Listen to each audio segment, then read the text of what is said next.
Hello, I'm Mark Dietrich, a senior advisor with the EGI Foundation, a partner in the European Commission-funded Horizon Cloud project. H-Cloud was established to consider the future of cloud computing in Europe.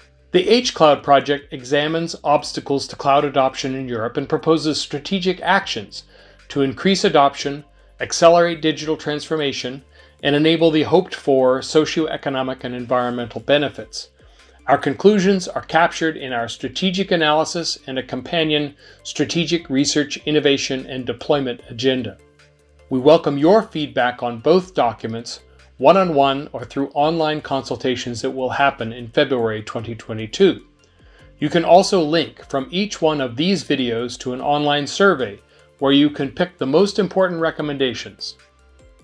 We have organized our findings and our recommendations into 7 sections, illustrated in this diagram, each with a video overview like this one. Let's look at the third pillar of our model, strengthening the EU IT supply market. There are several important components here.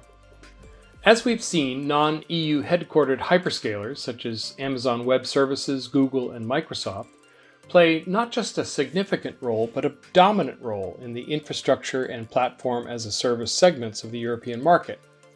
The EU is already taking some steps to address this imbalance. We need to be concerned about both technical lock-in as well as issues around a sovereign technology stack, one that is immune to possible foreign interference. Several issues confront those providers that are headquartered here in the EU.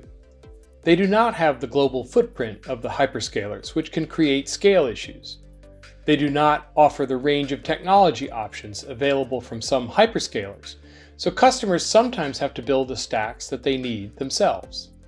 Systems integrators have more experience with the hyperscaler stacks. SMEs looking for cloud providers have their own skills gaps and may prefer the broader range of off-the-shelf offerings from hyperscalers. Sadly, the EU market is not as aware of its own native providers as it is with hyperscalers. And EU headquartered providers have not benefited from major EU procurements in the way that non-EU providers have in their home countries. For software as a service providers and independent software vendors more generally, there are 2 opportunities to consider: converting existing bases of legacy applications to cloud-based delivery. Software as a service providers should be incented to use EU headquartered infrastructure and platform as a service vendors so that customers can be assured of a fully trusted, secure implementation. And increasing native links to big data analytics and artificial intelligence tools. These requirements often motivate customers to move to the public cloud, so if the software as a service solutions that hold the data that needs to be analyzed are seamlessly linked to EU-based solutions, this creates value for the customer and for the vendor. Private cloud and on-premise deployment. The use of the public cloud is not in itself necessary to enable digitalization. Many EU organizations have decided to operate significant portions of their IT capabilities using a variety of on-premise approaches. These options need to enable the same support for digitalization as the public cloud, while also providing the same attributes of security, sovereignty, and sustainability desired from the public cloud and from the cloud-to-edge computing continuum. Hybrid and multi-cloud as well as federation mechanisms. Fewer and fewer companies operate in a pure public cloud or pure on-premise IT environment. Integrating infrastructure and services from multiple providers is challenging, and adding edge computing will make this even more challenging. Finding agreement on a common architectural framework and related standards will be critical. Establishing a platform architecture enables technical discussions to be modularized and compartmentalized, and facilitates agreement on standards that enable specific services to interoperate. This challenge has been identified by others, including the European Alliance for Cloud Data and Edge, Horizon Europe itself, as well as observers looking at key research topics for the future of the cloud.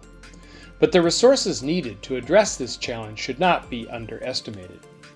Finally, we need to consider the emerging edge ecosystem. Aside from the questions of orchestrating and integrating what edge infrastructure exists, The scale of that infrastructure is also a key challenge. The European Alliance for Cloud Data and Edge has proposed significant infrastructure investment in this area, on the order of 10 billion euros. Staggering as this figure is, it is probably conservative, and probably strategic to invest at this level to enable the scale of digital transformation that will be needed to meet Europe's goals. There are multiple challenges to making this work from both technical and business perspectives. These challenges include solving the multi-cloud orchestration problem just discussed. In a sense, this might be the cloud equivalent of putting a man on the moon, and can certainly qualify as an important project of interest to all of Europe.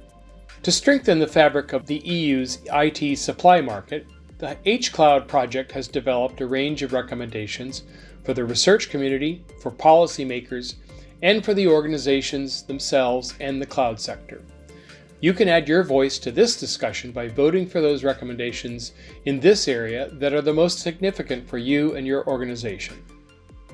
Hopefully this overview and summary will give you a new perspective on the challenges facing cloud computing in Europe and the critical role it can play in Europe's digital future.